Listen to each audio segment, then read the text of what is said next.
ईशिता और ईशिता के आका दोनों हॉस्पिटल आए होते हैं और रमन भी वहाँ पर आने वाला होता है। ईशिता और उसके आका ऑटो रिक्शा से आते हैं। जैसे ही यहाँ पर ईशिता ऑटो से उतरती है अपनी व्हीलचेयर से, रूही को देखकर वो काफ़ी खुश हो जाती है और उससे मिलने की वजह से वो नीचे गिर जाती है। तभी रूही उसे उसकी तरफ हाथ बढ़ाती है और कहती है कि आपने ही मुझे सिखाया है ना कि किसी की भी मदद करनी चाहिए, इसीलिए मैंने आपकी मदद की और मैं आपकी कोई नहीं लगती। यहाँ पर रूही इशिता से बात करने से मना कर देती है और उससे मुंह फेर लेती है और कहती है कि मेरी मम्मा सही कहती है कि आप मुझसे प्यार नहीं करते और मैं मेरी मम्मा के साथ ही अब रहूँगी। यहाँ पर ये बात सुनकर इशिता को काफ़ी दुख होता है, क्योंकि जिस रूही उसे इतना प्यार करती थी, आज उससे वो मुंह फेर रही है। यहाँ पर रमन कहता है कि रूही मैं तुम्हें छोड़ देता हूँ। तभी यहाँ पर रूही शगुन से कहती है कि शगुन मम्मा हम ऑटो से चले जाएंगे, हमें किसी गाड़ी की ज़रूरत नहीं है। ये सब देखकर रूही इशिता काफ़ी उदास हो जाती है कि रूही ऐसे कैसे बोल रही है।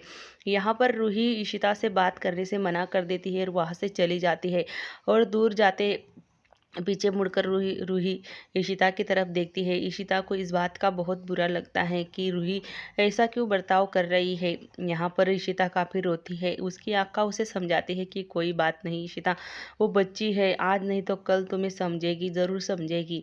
यहाँ पर शगुन उसे ऑटो बुलाती है और रूही को ऑटो में बिठाकर उसे ले जाती है। तभी रमन कहता है कि चलो अब हमें निकलना होगा घर के लिए। तभी यहाँ पर इशिता की आका कहती है कि मैं ऑटो से आ जाऊंगी, तुम दोनों चले जाओ, मुझे कुछ काम है। तभी यहाँ पर इशिता मुस्कुराती है और कहती है कि देखो ना रमन जी, आज भी मेरी रूही मेरी ही बातें फॉलो करती है और कहीं ना कहीं मेरे गुण उसमें हैं। देखो ना, आज वो भले ही मुझसे बात नहीं करती, पर आज उसने मेरे लिए मदद का हाथ बढ़ाया और मेरी बातों को वो हमेशा याद रखेगी, जो जो मैंने उसे सिखाया है, और बहुत ही जल्द मेरी रूही मेरे पास आ जाएगी। शगुन कितना भी कुछ कर ले, पर मेरी बेटी है, हमारा जो दिल का रिश्ता है वो बहुत। मैंने कल मिहिर को फ़ोन लगाया था और मिहिर मुझसे बात कर रहा था फ़ोन पे, पर रूही को पता नहीं था कि मैं हूँ, मैंने ही मना कर दिया था। तो रूही समझ गई थी कि इशिता मम्मा का ही फ़ोन है। देखो ना, हमारा दोनों माँ बेटी का कितना दिल का कनेक्शन है, वो मेरी बिना आवाज़ से भी मुझे पहचान लेती है। तभी यहाँ पर दूसरे ही दिन घर में पूजा होती है और रूही अपना सामान लेने के लिए घर पर आती है। इशिता काफ़ी खुश हो जाती है, उसे लगता है कि रूही पूजा के लिए आई है। यहाँ पर रूही कहती है कि मुझे इनवाइट नहीं किया आपने और आप मुझसे प्यार नहीं करते, मैं तो मेरा सामान लेने के लिए आई थी और मुझे नहीं लगवाना है टीका। जैसे ही यहाँ पर रूही कहती है कि मैं टिकवा इशिता कहती है कि मैं तुम्हें टीका लगा देती हूँ माता रानी का, तो रूही कहती है कि नहीं, मैं पहले मेरे रूम से सामान लेकर आती हूँ। यहाँ पर रूही अपना सामान लेने के लिए अंदर अपने रूम में चली जाती है और बाहर आती है एक तस्वीर लेकर और अपने टेडी बियर लेकर। वो अपनी दादी से कहती है कि दादी, पिछले साल जब ये पूजा थी तो मैंने और इसी मम्मा ने फ़ोटो खिंचवाई थी, मैं कितनी खुश थी और आपने हमें बुलाया नहीं है पूजा पे। आप सब लोग मुझे भूल गए हो ना, आदि भैया को ही प्यार करते हो और करना भी चाहिए, वो मेरा भाई है और मैं इस घर में कभी भी नहीं वापस आऊँगी।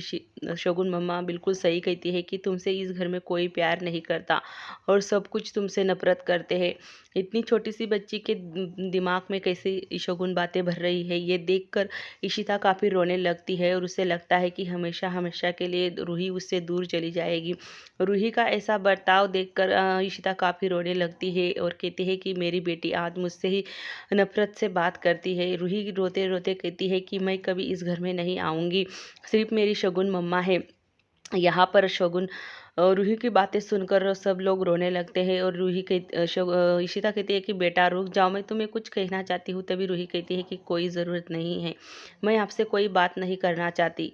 यहाँ पर मेरी शगुन मम्मा मेरा बाहर वेट कर रही है, मैं जा रही हूँ और मैं मेरा सामान लेने के लिए ही आई थी, कोई पूजा करने नहीं। और माता रानी से कहती है कि माता रानी मुझे माफ़ कर देना, मैं जा रही हूँ अभी, मैं इस साल आपकी पूजा नहीं कर सकूँगी। और इशिता से बिना टिकवा लगाए यहाँ से रूही चली जाती है। रूही जाते जाते बहुत रोती है और कहती है कि मुझे अब इस घर में कोई प्यार नहीं करता, सिर्फ आदि भैया से ही सब प्यार करते हैं। ईशिता कहती है कि नहीं बेटा, ऐसी बात नहीं है, बहुत ही जल्द मैं तुम्हें मेरे पास लेकर आऊँगी। पर रूही कहती है कि नहीं, अब कोई ज़रूरत नहीं है, मैं मेरे शगुन मम्मा के साथ रहने वाली हूँ और हमेशा ही उनके साथ रहूँगा। वो बहुत बेस्ट है मेरी शगुन मम्मा। यहाँ पर रूही जाते-जाते रोती है और उसे इशिता की तरफ मुड़कर भी नहीं देखती। इशिता को इस बात की बहुत टेंशन हो जाती है कि रूही उससे दूर जा रही है। यहाँ पर सब लोग उसे आवाज़ देते हैं पीछे से कि रूही रुक जाओ, पर रूही रुकने का नाम ही नहीं ले रही है। वो चली जाती है अपनी मम्मा के पास। यहाँ पर इशिता काफ़ी टेंशन में आ जाती है रूही की बात सुनकर, क्योंकि इतनी छोटी सी बच्ची कैसे बात कर रही है और उसे वो कितना प्यार करती थी। एक मिनट भी वो मेरे बिना नहीं रह पाती थी रमन, और आज देखो ना रूही कैसे बात कर रही है रूडली। यहाँ पर रमन इशिता को समझाता है, इशिता से कहता है कि तुम पहले चुप हो जाओ, बहुत ही जल्द रूही तुम्हें माफ़ कर देगी और बनता भी है। यहाँ पर इशिता कहती है कि नहीं, गलती मेरी है, मैंने ही मेरी बेटी को मुझसे दूर किया है और हम सब की गलती है। रमन इशिता को समझाता है और कहता है कि तुम रोना बंद करो, किसी भी हालत में मैं रूही की कस्टडी लेकर रहूँगा और उस शगुन के पास कभी भी नहीं जाने दूंगा। शगुन चाहे कितनी भी चाल चल ले, पर मैं मेरी बेटी को हासिल करके रहूँगा। फिर से मेरी रूही इस घर में हंसती खेलती तुम्हें नज़र आएगी और फिर से तुम रूही के साथ रहने लगोगी। तो यहीं पर ही हमारा एपिसोड ख़त्म होता है और अगले एपिसोड के लिए आप कमेंट में ज़रूर बताना।